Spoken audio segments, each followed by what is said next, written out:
Today we are going to see node.js or Node, the open source cross-platform JavaScript runtime environment.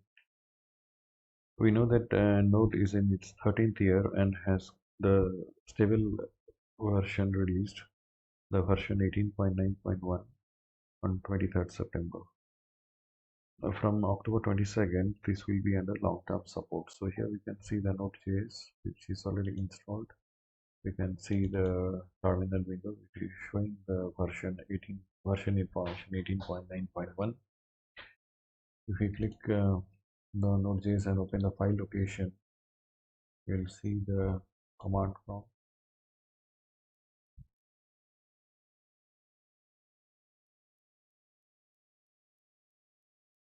We can create a new directory.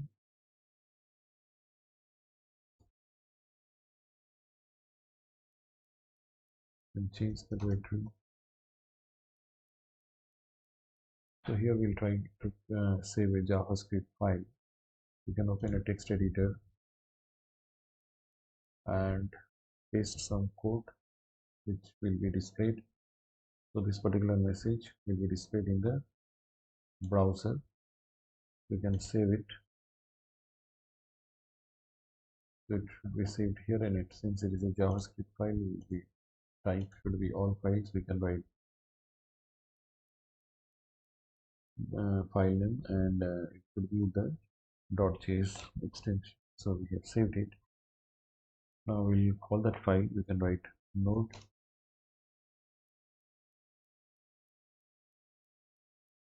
when the moment we press enter, we can see that it is giving the message server running at http:// so it's a local host, port is 3000.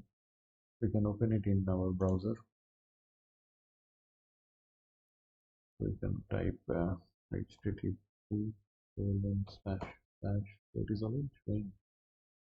So the moment we click, it is showing the message file somewhere. So it is an indication that the server is working correctly. So we can close this and close it one by one.